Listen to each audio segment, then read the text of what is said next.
regarding the Matzah at the Seder. We had said that a male,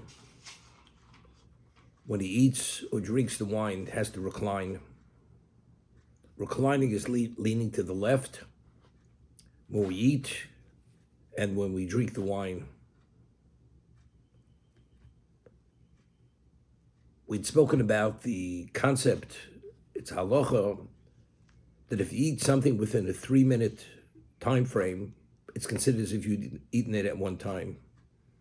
If the time frame goes beyond 3 minutes and you eat the kazayas, although you swallowed the volume of a kazayas, which we can discuss, you haven't fulfilled your mitzvah. If you eat something, you swallow something at one time, that's definitely considered you've eaten. You've eaten that volume.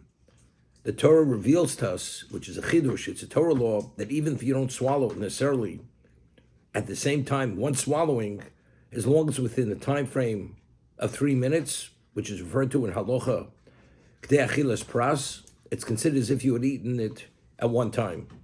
It goes beyond 3 minutes, one hasn't fulfilled his obligation.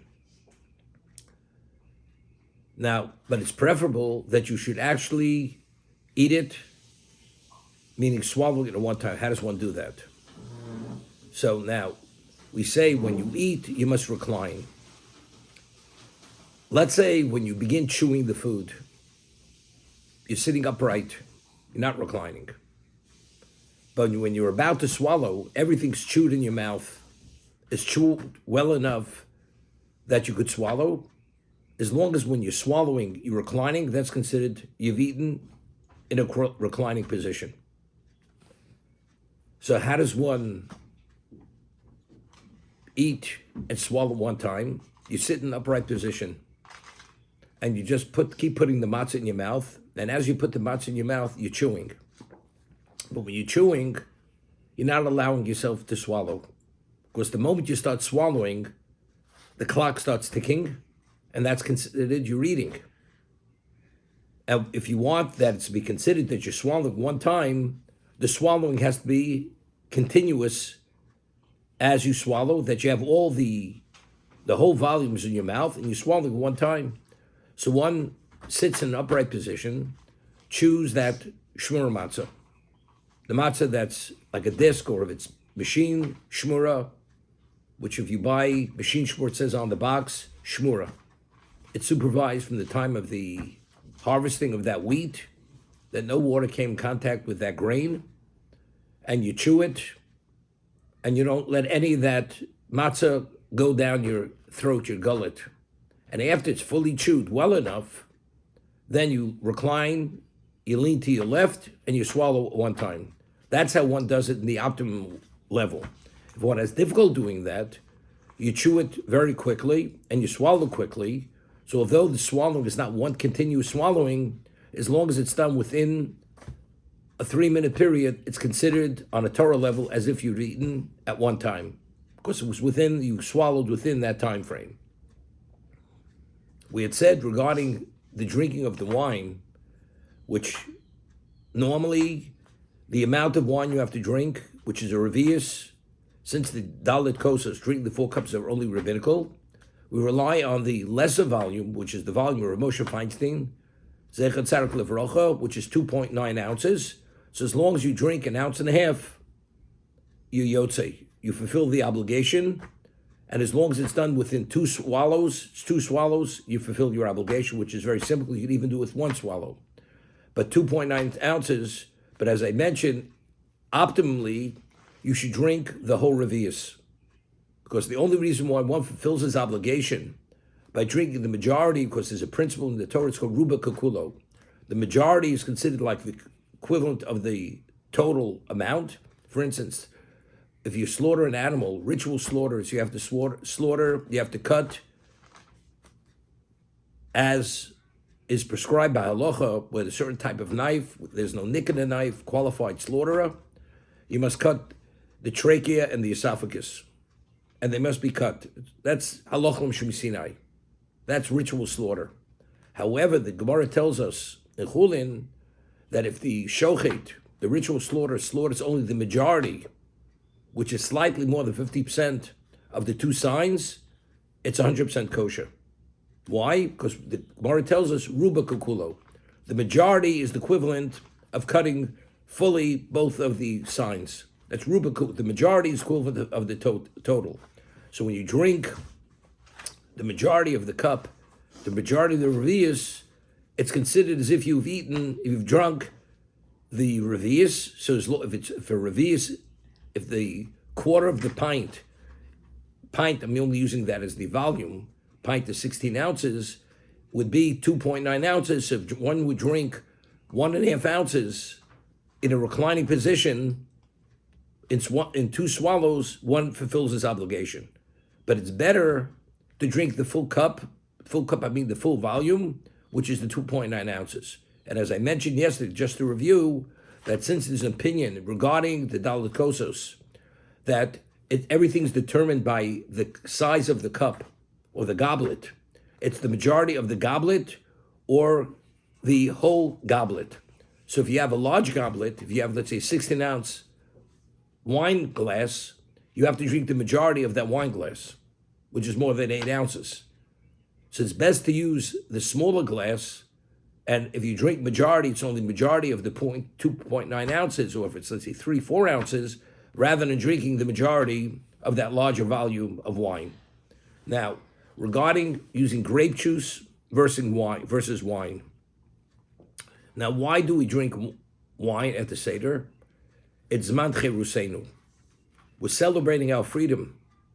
Although throughout the year for Kiddush, grape juice is considered wine, we say Bo Pri Agofen on grape juice, but in the correct way to fulfill the obligation of the 4 cups of wine, the wine should have some kind of alcoholic content to it.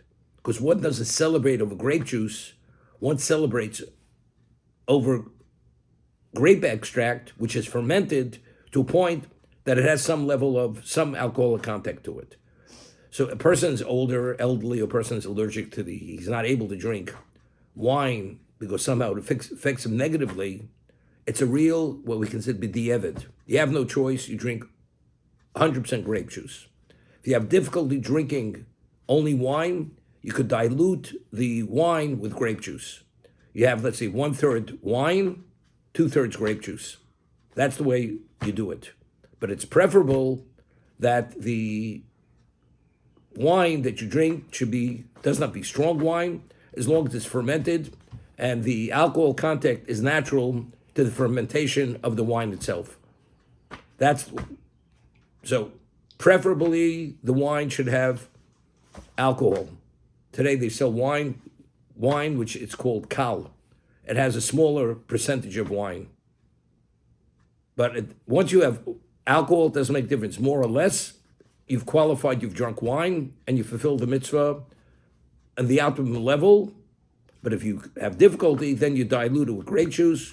If one cannot drink wine, then you drink the 4 cups of only grape juice. That's the way it's done. And again, as I said, the wine has to be drunk within 2 swallows, preferably b'di'evid over a 3-minute period. As long as the 2.9 ounces, the majority is drunk within 3 minutes, or the whole cup is drunk within 3 minutes, one fulfills his obligation. But preferably, since it's a question of halacha, if the time frame for eating and drinking is the same, therefore it's best to do it within the 2 swallows rather than over the 3-minute period to fulfill the mitzvah properly. Okay, now, when we eat the matzah, Now, usually the adults, usually the one who leads the Seder has 3 matzahs in front of him. You have 3 matzahs. Firstly, it's Yom Tov, or this year it's Shabbos. You have to have lechem mishneh. Like every meal that we have on Shabbos and Yom Tov, you have to have the equivalent of 2 loaves. 2 loaves of bread, or 2 whole matzahs, which are considered equivalent of a whole loaf. And to commemorate the man, on Shabbos, Yom Tov, we receive the double portion of the man. Therefore, we have the 2 loaves of bread, let's say ordinary Yom Tov throughout the year, or Pesach, bread is not permitted, you're not permitted to possess any chametz. So the equivalent of the 2 loaves, we have 2 matzahs, and they're whole. They're not broken. And then you have a middle matzah, that's for the mitzvah of achilas matzah. Achilas matzah, there's mitzvah to eat matzah, as it says in the Torah, be'erev tochlu matzos. Then the night of the 15th, you must eat matzah. So we have 3 matzahs in front of us. This is what it's now. This is very important. We mentioned yesterday that although normally by Yom Tov there's a concept known as Tosefes Shabbos, Tosefes Yom Tov, we could bring in the Shabbos early, or we could bring Yom Tov in early, but the Seder must start after nightfall. You cannot start before nightfall. Starting from the Kiddush, you want to prepare everything before nightfall to be able to start immediately. Definitely you do. So therefore, usually we get home slightly late from shul, especially the second night of Pesach, because we start counting Sfira. At Sfira, we count, it's already nightfall, so you get home slightly late the second night, so therefore you should get started immediately, because very often you get home, especially if you have guests, people start talking, and you could start the Seder 10 o'clock at night, especially if you have children, people are tired, and then people look at the watch, and it's running late, people, they rush the Seder, so therefore the moment you get home from shul, everything should be set to go, and if it's not set to go, to do things as quickly as possible to get the Seder started. But factually speaking, the Seder cannot start before nightfall. And anything you do before nightfall, if you would say Kiddush before nightfall, although you may have fulfilled your obligation of Kiddush, but you did not fulfill your obligation of the 4 cups, Dal de Kosos, because all the mitzvahs of the night have to be done after nightfall, because everything is associated with the matzah. And regarding the eating the matzahs is be'erev tochlu matzos, the matzos must be at the night time of the 15th of Nisan. Therefore, everything has to be done only after nightfall. So now it's interesting. On Shabbos, we have Lechem Mishnah, Yom Tov, you have Lechem Mishnah. To fulfill your obligation of Lechem Mishnah, to commemorate the month, you must eat a kazayis of Lechem Mishnah. Even on Shabbos Yom Tov, you must eat a kazayis. So even Shabbos, when you eat the bread, the challah, throughout the year, you have to make sure to eat a kazayis of that challah within 3 minutes. You should eat it within 3 minutes, because if you don't eat it within 3 minutes, and eating that challah extends over that 3-minute time frame, you have fulfilled your obligation of eating Lechem Mishnah, because it extends beyond 3 minutes. Okay?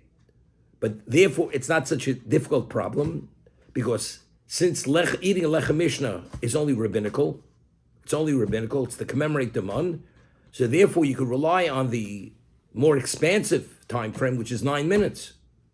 Because again, Savi Draban L'Lakula, there's a question, what is the time frame of eating? Is it 3 minutes or is it 9 minutes? So eating the matzah at the Seder, the kazayis of matzah, you must eat from matzah, that we deal with it more stringently. Therefore, you eat the matzah within 3 minutes. Because Savi D'Oraisa L'Chumra. It's a question, did you eat the matzah within the appropriate time frame or not? So we have a question, is it 3 minutes, 9 minutes? So therefore you have to take on the more stringent position to make sure that you've fulfilled your obligation. Therefore the matzah must be eaten within 3 minutes. But the obligation of eating Lechem Mishnah, which is Yom Tiv, which is even at the Seder, which we'll discuss in a moment, that's only rabbinical. So for that you can rely on what? On the more lenient position of Kedei Achilas Pras, which is even over a 9-minute period. So even if it takes longer to eat the kzayis for Lechem Mishnah, it would not be a problem, because since it's only rabbinical, which is Savi Draban L'Kula, therefore we can rely on the more lenient opinion that it's 9 minutes. Now, what are we speaking about? When we take those 3 matzahs, there's 2 obligations. You have to eat 2 kazesim. You must eat 2 kazesim of matzah. You have to eat 1 kazayis of matzah to fill the obligation of the Erev Tochel Matzos. That's 1 mitzvah. That's the Torah mitzvah. And then you have another obligation, the rabbinic mitzvah. You must eat Lechem Mishnah. You must eat a kazayis of the 2 matzahs. as you eat every Shabbos, every Yom Tiv. Now, so therefore, factually speaking, you're reading two kazesim. When you recline and you say the motzi, we say two brachos. You say hamotzi lech min oretz, and then when we pick up all three matzahs, for the middle matzah has been broken already, because we initially, when we come to tzofun, we break the matzah in half, and we take the larger piece and we put it away for afikoman, which we can discuss later. But there's a broken piece in the middle between the two whole matzahs. The upper matzah, lower matzah, that represents lechem mishneh. The middle matzah, that matzah is going to be eaten for the mitzvah of eating matzah. That's achilas matzah. That half a matzah. As the Gemara says, why do we break it? It says it's called lechem oni. Matzah is called poor man's bread. Just as a poor man, when he eats a prusa, he doesn't have a whole loaf. He eats just part of a loaf. Identically, lechem oni. So there's a question in the Gemara why it's called oni. Either oni means as an oni, a poor man, or lechem she'onin aleb hadvarim harbe. Since we fulfilled the mitzvah of this discussion of Sipi Tzis Mitzrayim, of question and answer, speaking about the bondage and the gula and the redemption, so therefore it's matzah she'onin aleh dvarim harbe. It's matzah which we have a very lengthy discussion about the matzah, which is the mitzvah of Sipi Tzis Mitzrayim, therefore it's called lechem oni. So that half a matzah, or the broken piece which is between the two of them, so since it has the connotation of oni, a poor man, and just as a poor man eats just as a morsel, he doesn't have a whole matzah, identically, the middle matzah that we fulfilled the mitzvah of achilas matzah, which is a Torah obligation, is from that piece. So when you distribute the matzah, let's say the head of the household has the three matzahs, and you have your children, you have other adults there, and the two customs, some customs are that all adults, the men, each person receives three matzahs, three of his own matzahs. If you don't have enough matzahs to go around, whole matzahs, so the head of the household, he has the three, and when he says the motzi, he's motzi everybody in lechem mishnah. He covers it with lechem mishnah as we do Friday night or Yom Tov. One person says the motzi on the lechem mishnah. Very often that's the way it's done, and everybody receives a piece of that bread, and that person distributes it. Same thing at the Seder. So let's say only the head of the household has the three matzahs. So he says two brachos. He says hamotzi lechem min oretz. After he says hamotzi, he's holding the top, the bottom, and the broken piece in between. After he finishes hamotzi lechem min oretz, he drops the bottom matzah. He's only holding now the upper matzah and the center matzah, which is the broken matzah. And now he says the bracha, asher kitsham nutzav tzivonu al achilas matzah. Because now we're focusing on the bracha to fulfill the mitzvah, the pre-bracha, to fulfill the mitzvah of the eating matzah on the 15th, on the evening, the night of the 15th of Nisan. So that's what it's known. You say hamotzi holding all three, the 2.5 together. When you're going to say the second bracha, achilas matzah, to fulfill the mitzvah of eating matzah, you drop the bottom one. Okay? Now, each person at the Seder, or each person has his own matzah, he takes part of the upper matzah and part of the middle matzah. Because the two mitzvahs here. There's the mitzvah of lechem mishneh, so you have to partake of the double loaf or the double matzah, and in addition, there's a mitzvah to eat the matzah, which represents the mitzvah of eating matzah. So what do? You take a piece of the upper, piece of the middle, the piece of the middle matzah, and you make sure you could have, usually what you have is you have a box of matzah alongside yourself, and you add to that. As long as you have a morsel of each piece, a small piece, doesn't even have to be a kazayis, small piece of the upper, a small piece of the middle, and you add to make sure that that matzah is the equivalent of 2 kazesim. Because you have the obligation to eat the kazayis of the matzah, to fulfill the mitzvah of matzah, and lechem mishnah. You have an obligation to eat lechem mishnah. We'll discuss. Ernie asked yesterday how large does the piece have to be when you break off the disc. How large does it have to be? We'll discuss that in a moment. So that's what you do, and now you distribute enough to everyone, and everyone starts eating Eating means not swallowing, chewing. Because we said optimally it should be swallowed with one swallow. So that means you have two kazesim in your mouth. Two kazesim in your mouth. You chew it, and after it's chewed well, you lean to your left, and with one swallowing, you swallow all the matzah. Exactly how much volume do you have to have two kazesim? Now, again, there's a question in halacha, how large is a kazayis? And again, regarding the mitzvah to fulfill your obligation of eating matzah, it's a doraisa question. Because there's a question, maybe the kazayis we have today, the volume of a kazayis are smaller than they were at the time of the Gemara. As a result of that, you have to eat more than what we consider our kazayis. It's a middle-sized volume of an olive. So it has to be larger. So since it has to be larger, we have to, now, a beya, an egg, based on the Gemara, is 2 kazesim. The volume of the egg is the equivalent of 2 olives, volume-wise. So there's a question, maybe niskatu habeitzim. Eggs today are smaller than they used to be, even though today we have extra large, medium, small, but whatever large was, or medium, it's less than it used to be at one time. Things have changed. So therefore, if it comes to a Torah obligation, we have to be machmir, because if fact is the size, the volume is less, we have to compensate, we have to add. So it would be a doraisa. You have to compensate adding more to make sure that you're meeting the criteria of the larger kazayus. Okay? Now, low battery. That's what you would do. However, it would be rabbinical, like Lechem Mishnah Friday night or Yom Tiv, that we have an obligation to eat of the bread, a kazayis. There you have a right to rely on to say it's a question.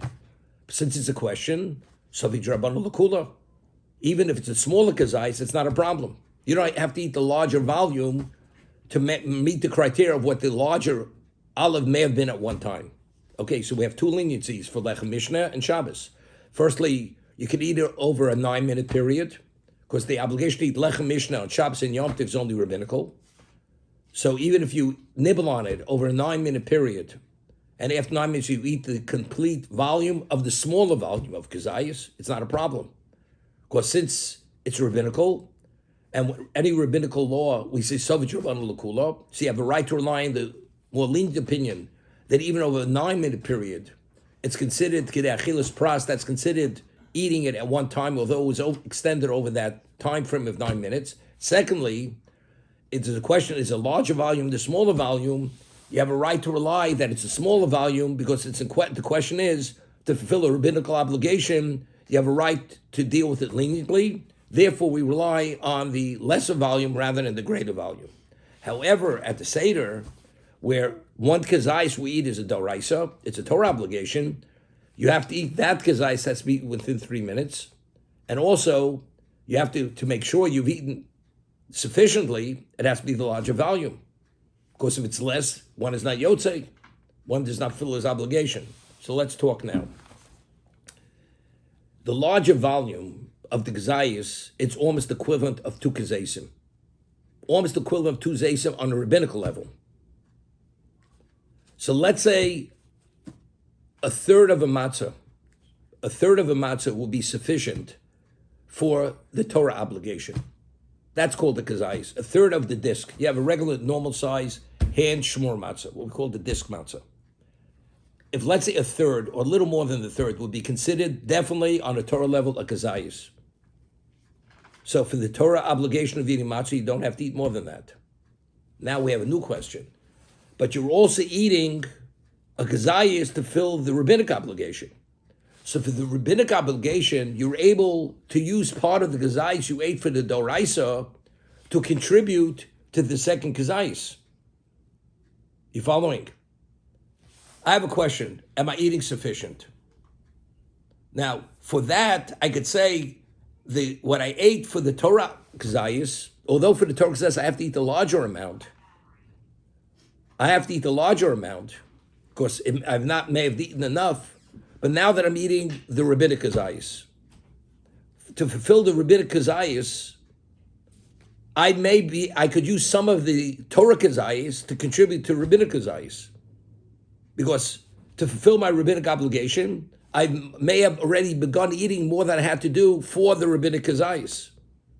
As a result of that, everybody agrees if you have a hand shumar matzah, l'chatchila, on the optimum level, you do not have to eat more than a half a matzah, nothing more than a half a matzah, for both kazaysim, for the lechem mishnah and for the mitzvah of eating, fulfilling the mitzvah of eating matzah at the 15th of Nisan.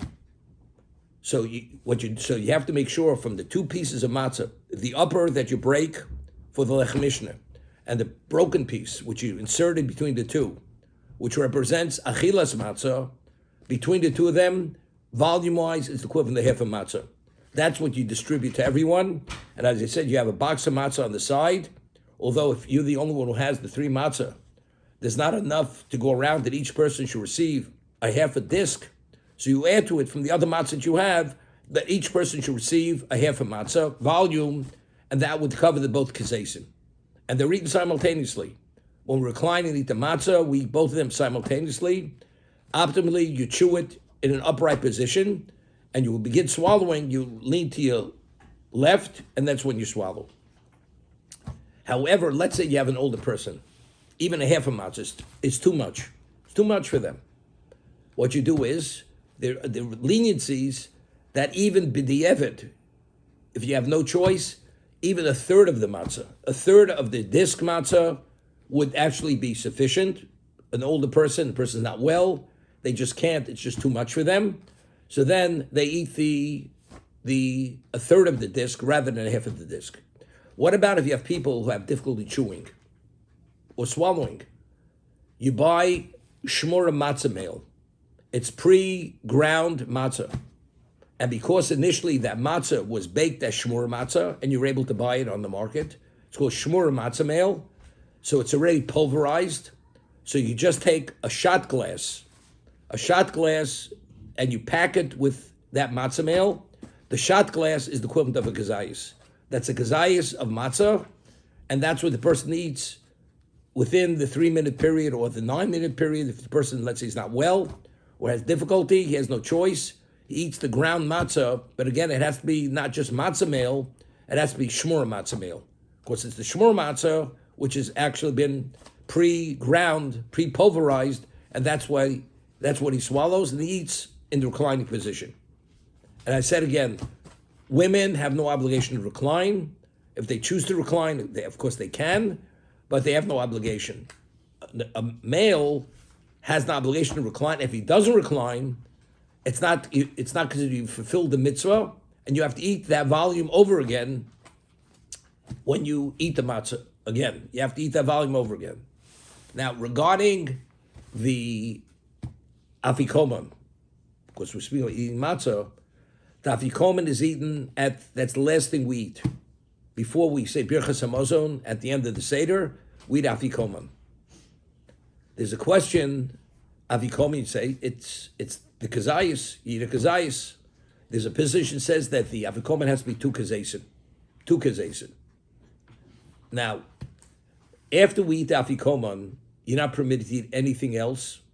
Once you eat afikoman, if you decide at the end of the meal, I'm eating the afikoman, after you've eaten that, although you didn't bench yet, you're not permitted to eat anything else. You're not permitted to drink anything other than the additional 2 cups of wine, which you haven't drunk yet, because that's essential to the Seder.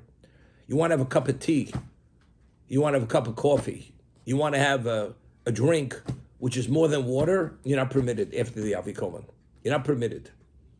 Because the afikoman represents the achilas pesach, the Paschal lamb, and as a result of that, we want, there's a rabbinic law, that the taste of the Paschal lamb should remain in the person's mouth, and by eating anything other than what's essential to the Seder, you're actually diluting and minimizing that the taste doesn't remain in your mouth. Therefore, after the afikoman, other than the 2 additional cups that you have to drink, the cup that we bench on, and the cup afterwards that we conclude the Seder, one doesn't drink anything else other than water, not even tea or coffee. Now, this is a big issue. The halacha is, preferably, you should eat afikoman, which represents the Korban Pesach, before midnight. Has to be eaten before midnight. Why does it have to be eaten before midnight? There's an argument, normally, when you eat kochim, let's say a shlomim, a peace offering, any korban that an ordinary Jew could eat, it could be eaten until morning on the Torah level. It could be eaten until the morning. Rabbinically, it should be eaten by midnight. Okay? The Korban Pesach, there's an argument, and there's a question how we rule. The Korban Pesach has to be eaten by midnight. Midnight doesn't mean 12 o'clock, but it means, as we always speak about, shows manios. You take all the evening hours and you divide them by 12.